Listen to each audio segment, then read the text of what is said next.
fill in all the gaps of everything you want to know. And just getting back to a little bit of history, what's the real story about how you joined the band during the Creatures era? When Ace, they sort of said Ace was in, but then he wasn't in, then ads appeared with you in it, and they really didn't talk about it publicly as an announcement. My memories of that began in 80 to 81, and KISS were, as far as I can remember, they booked a couple of studios at the record plant in Los Angeles, and I had a 1965 Dodge Dart, that didn't have a floor in it. So when I was driving, you could see the street go by, and I said, "KISS is recording there." Whoa, So I got to be in that band. Somebody said they're looking for a guitar player. I said, "That's me." So I made every effort to meet them, and one thing led to another. I was recording demos. I had songs, and I was, that was my life. Recording my demos, usually they were, when you don't have any money, you just, whatever way they sound, when you're finished, that's it. Good or bad, your time's up, and you're out of money, but you're recording these things, and you hope that something you wrote is good. So I wrote a song called "Back on the Streets," and it worked. It found. Thank you. Is a song I always liked, but it found its way into Michael, not the Michael Jackson singer, but the Michael James Jackson. Michael was a great guy. I really liked him very much, and of course, I'm just a kid, green but wanting. Oh God, I wanted this so bad. So he said, "I think this is a great song. This would be great for KISS. We're recording a record." And that's how it happened. That is exactly how it happened. And so they were at the record plant, and it was like the first time what Michael had said to me was, "I want you to write with Gene and with Paul, because I think there's something here that is common to Gene and Paul and you." And of course I hit it off. Eric and I became real fast friends. Eric was, God, he left us way too soon. He was like the nicest person you'd ever want to know.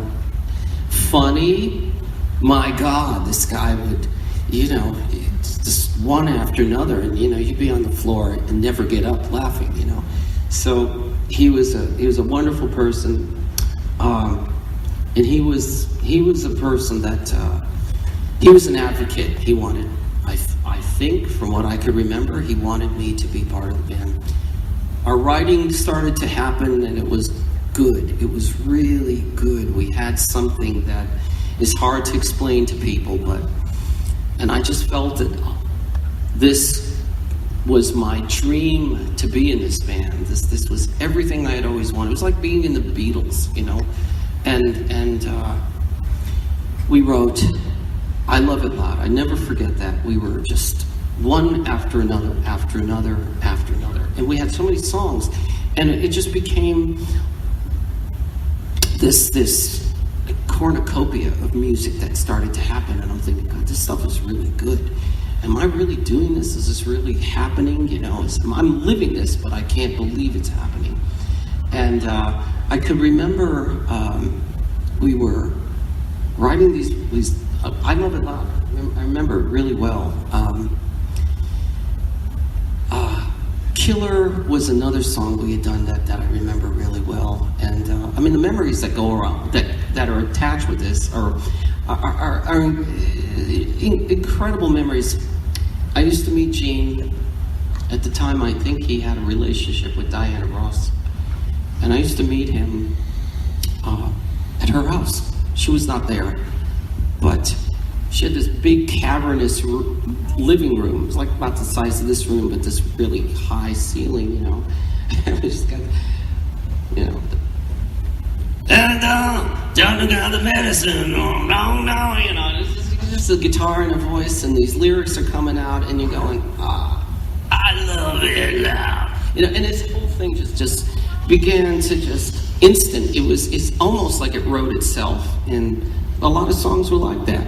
So after all of this, I know this is a long story, but after all of this writing and this natural relationship, musical relationship formed, there were still guitar players coming in to the recording studio. And I said, I don't know, you know, I'm right here, you know. I mean, I don't know why you're doing this. Do you want me in this band or do you not want me in this? No, we want you to stick around. Yeah, but you know, I mean, what you got 100 guitar players, you know. Every day you got hundreds coming in, you know. I'm watching them come in, they're going out. And they're a lot better looking than I was. And I mean, these are like Greek gods that are coming in and playing. I said, these guys got the job. Look at them, you know. And then another guy comes in, perfect, Mr. Perfect. I mean, he looked like gorgeous. And you go, this guy's got the job, you know. Then another one, I'm going, I don't stand a chance, you know. And I mean, and they're tall, they're 6 feet, you know. And I says, this guy's exactly what they want, you know. And the LA thing is like, I don't stand a goddamn chance here with any of this. So, so who makes the call to you? This is the best part. I think this is the best part. So, the record was over. We had done the record, and I went home. I said, okay, Vinnie, thanks a lot. I said, okay, good luck. Good luck. I said, I wish I could have been in the band, but I love you, but thanks so much. You know, this is like the best experience of my life. And wow, I can't believe I got like 5 songs on the KISS record. So I went home, and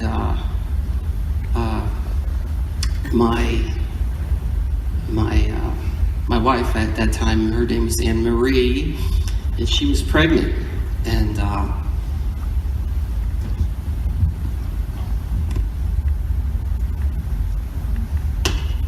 hold on, guys, it's okay. So she was pregnant. She said, well, did you get the job?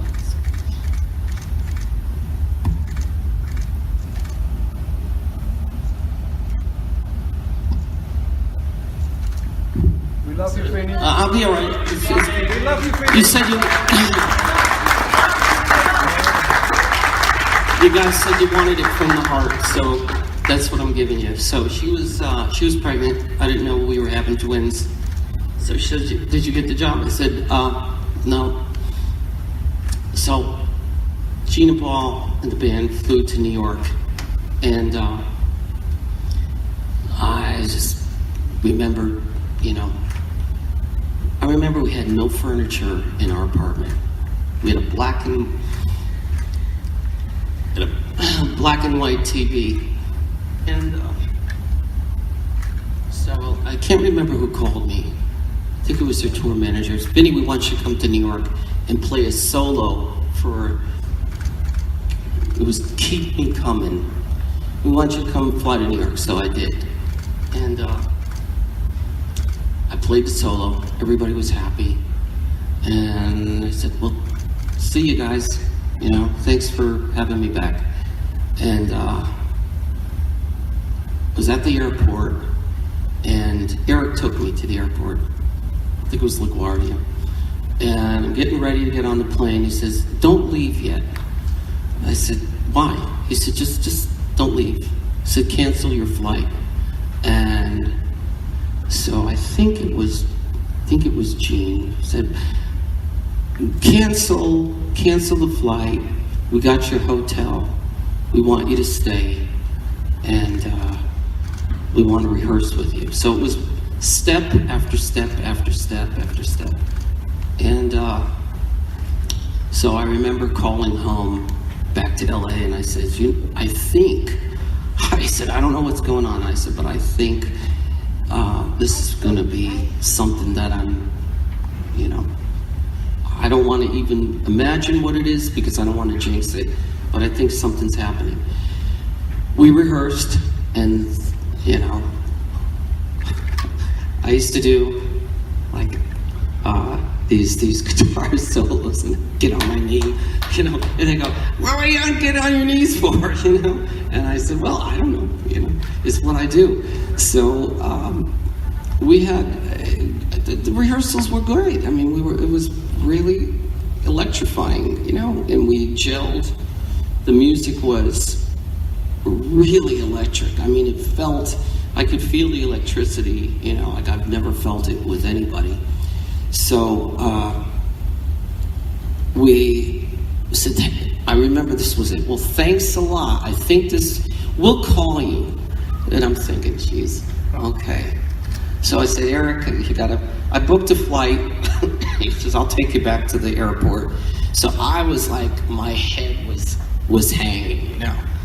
And I said, "Thanks, Eric. It was great seeing you," you know. And they said, "I really had like the best time in my life. This was incredible. What a memory." So getting on the plane again, turn around, waving to him, says, "See ya." And then I remember him running back, as Vinnie, wait, come on. I could just see him. Wait, I said, what? You know, I'm going, "What? Hey, Vinnie, come on back." So I'm just ready to get on the plane, and I remember him saying, and I came back, and he says, "I think Gene wants to talk to you." Again? I said, didn't we just go over this? Didn't this just happen? I swore we just went over this again. So, and I remember, I think it was Jane, and he said, "We want you to stay. We want you to be in the band." And I don't know.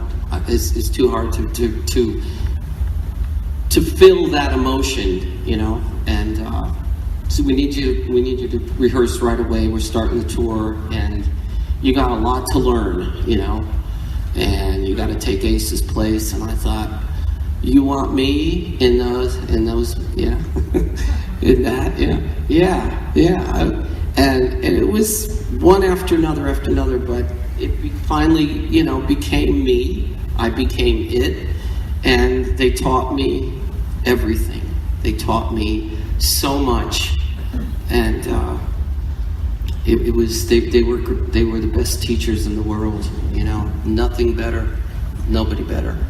So let me ask, so when you get the job, what is that call like when you call home? I can tell you exactly what it was like. I was sitting in the bathroom. I was sitting in the tub. I was in the bathtub, and it was a tub. Believe me, it was a tub, and it was like it was like no furniture in this place. And I remember I was finally home, and Gene said, "Listen, here's what's going to happen. We need you to come back and go back to LA. Come back, and this is how much we're going to pay you." And I just, you know, I'm screaming. I'm sitting in the bathtub screaming, and I'm going, And so he said, "Okay, see you soon. Got your plane booked. Here's the hotel. And I remember hanging up, and I went, "Ah!" You know? So it was one of those moments, you know.